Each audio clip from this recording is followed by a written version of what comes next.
Hello, welcome back to another one of my episode on You Ask, I Answer.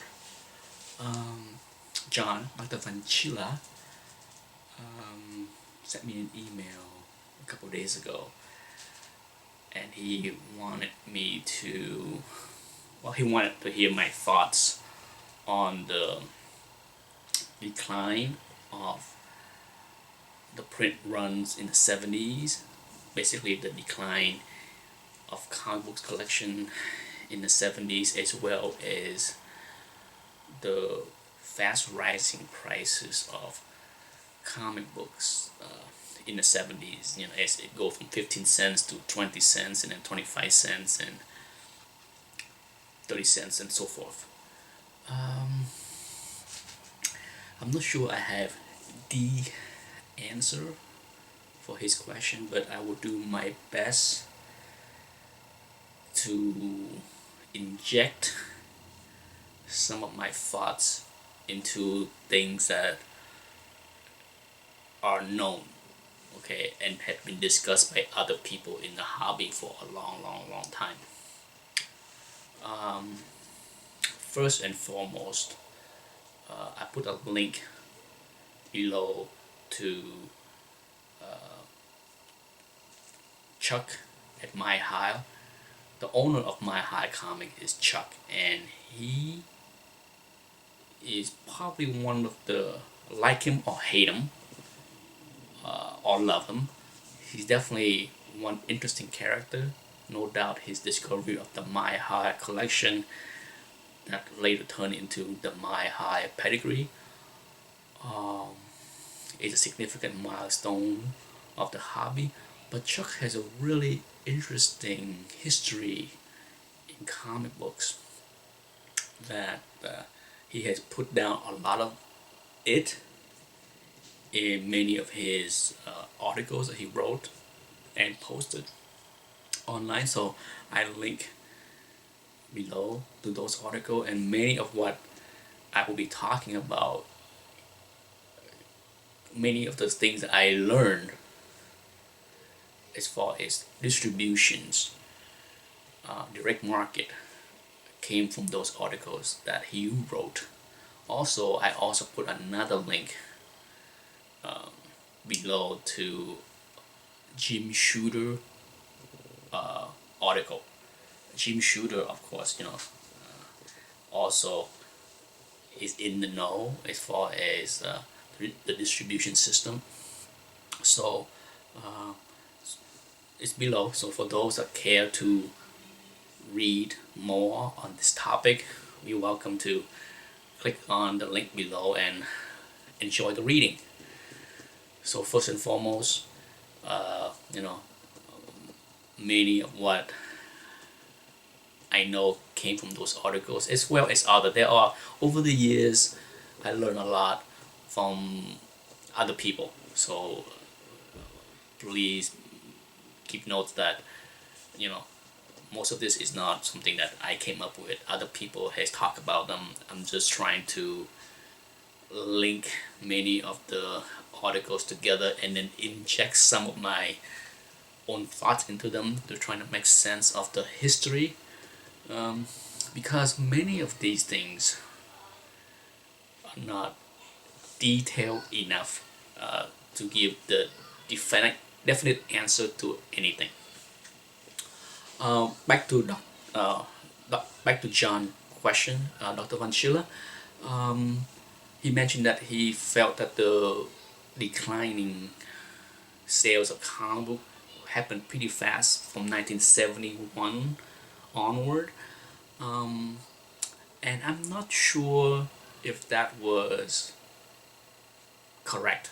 I'm not sure if the decline in collecting was so drastic in 71 and 72, but here's my thoughts. No doubt collecting in the late 60s and early 70s are not as big as it were prior. Okay, the early 60s, 61, 62, 63, all the way through to 68 was a boom with the birth of the Silver Age and Marvel and all the new characters, no doubt there's a rapid rise of readerships in the early 60s through the late 60s. But what you know kind of stopped that trend is, of course, the advent and proliferation of television, not just you know regular black and white television, but color television, right?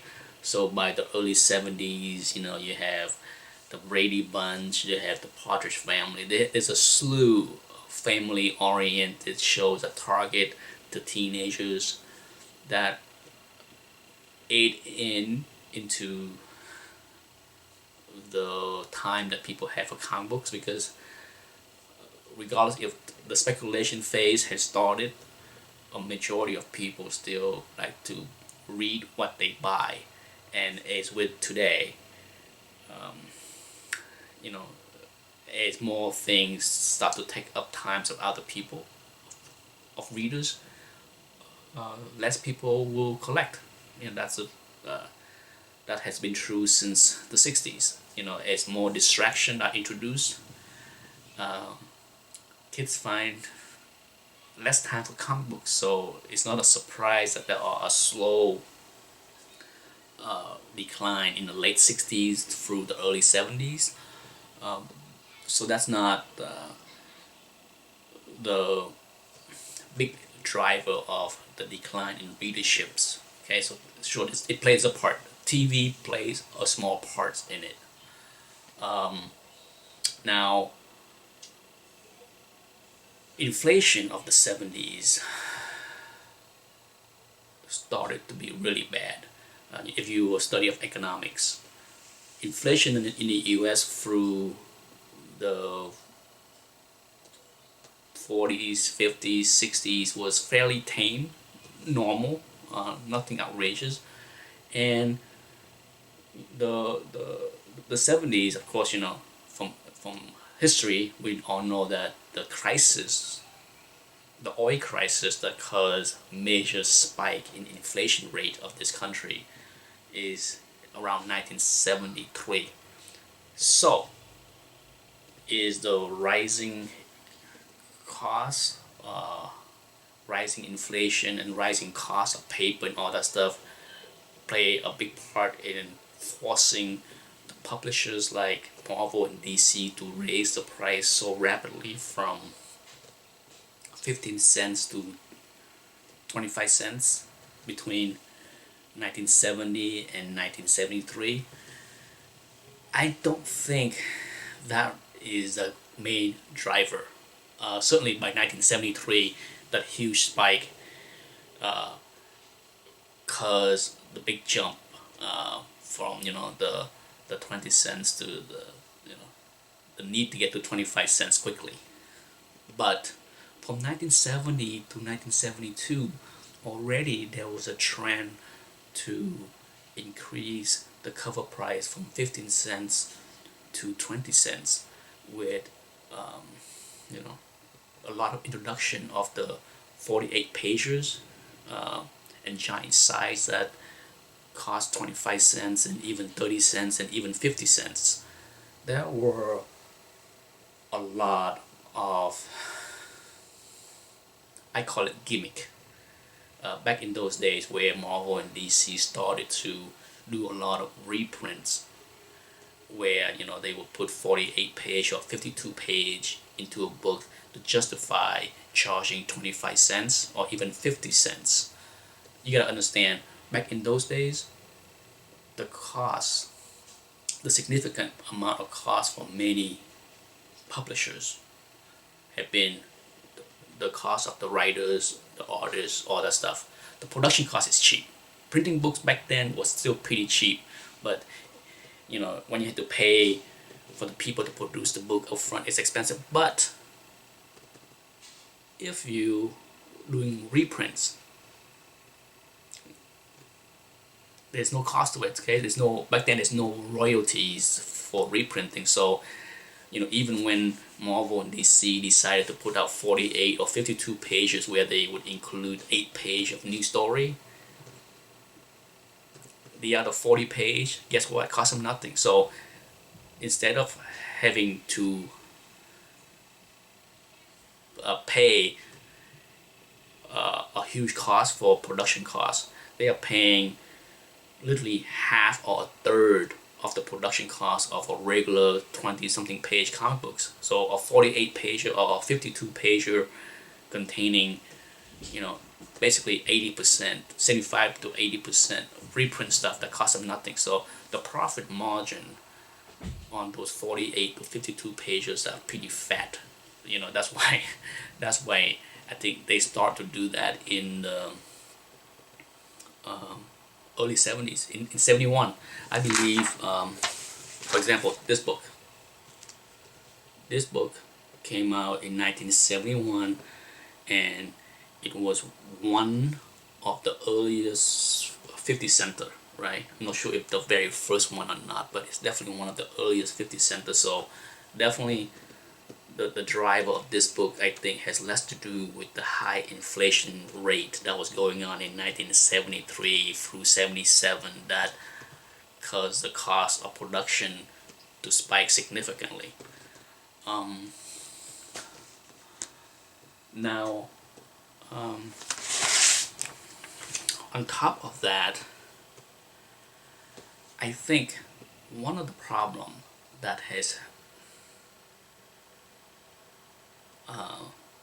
hurt comic books from the very beginning for many decades has been the low price. Okay, you have to understand, comic books has always been at the bottom rung of profitability for distributors. Okay, so here we are starting to head into the meat of the discussion.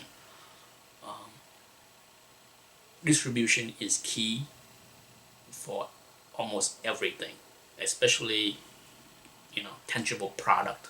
Even today with online stuff, the distribution system is key to how you get your product to consumers, and that has always plagued the comic book industry because it's always been some of the lowest margin for distributors. Think about this.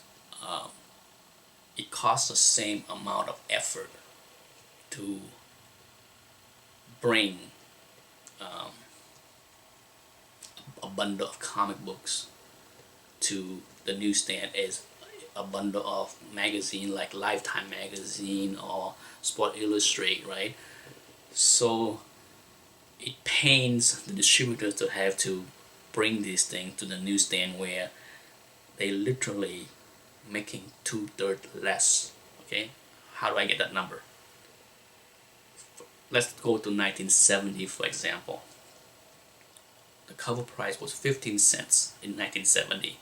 If you look across the board on many different periodicals that was distributed by the same distributors that would bring these magazines and comic books to the newsstand, Life magazine, Sport Illustrated, Playboy, all those things, they're all like 50 cents or more. Okay, even Reader's Digest in 1970, which is a pretty small book, smaller than a comic book, was already 50 cents cover price.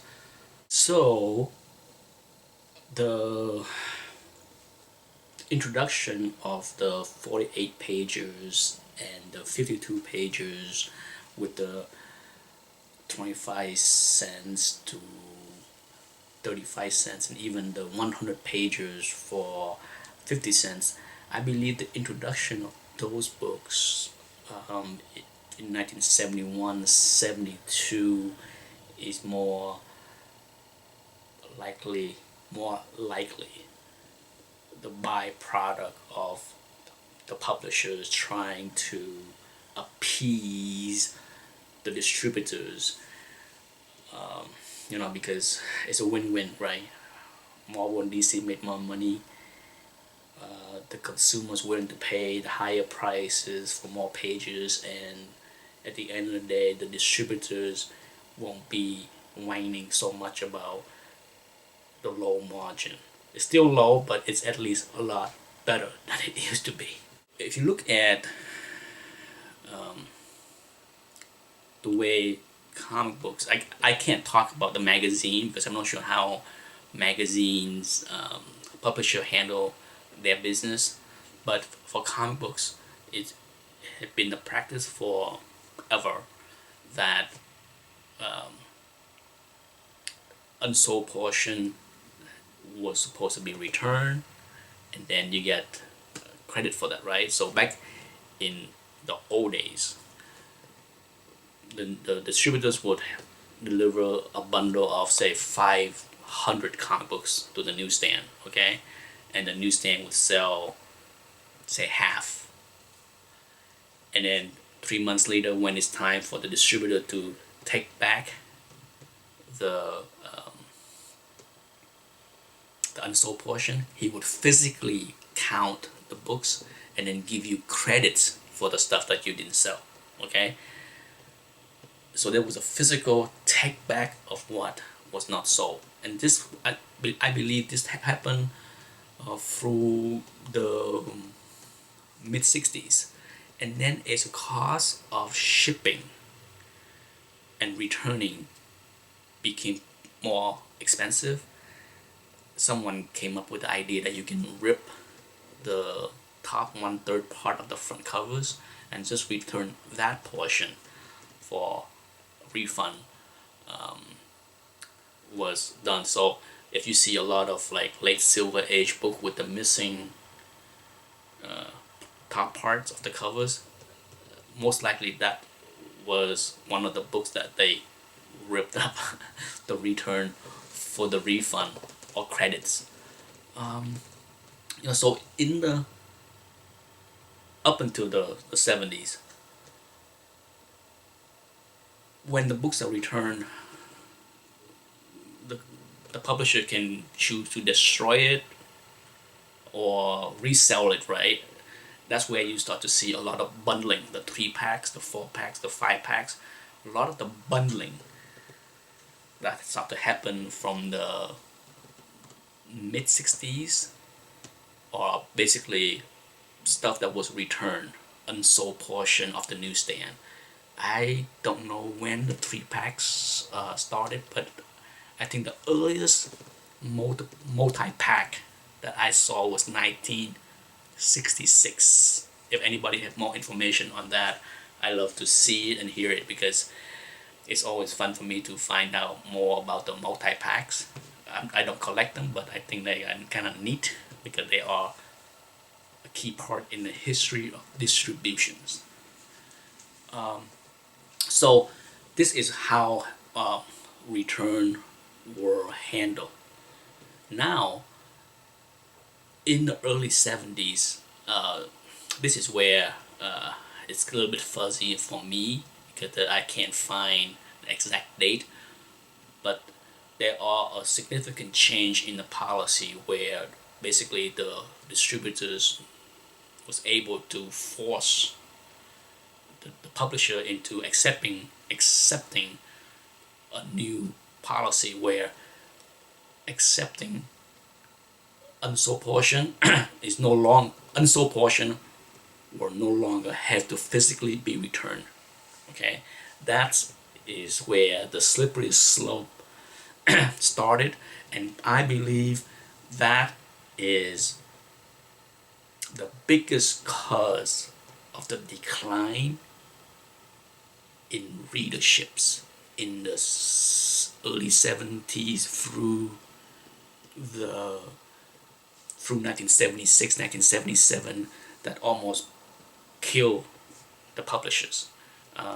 And I will talk more about that in the next videos, because that can go on for a long time. But I believe that change in return policy is the big problem.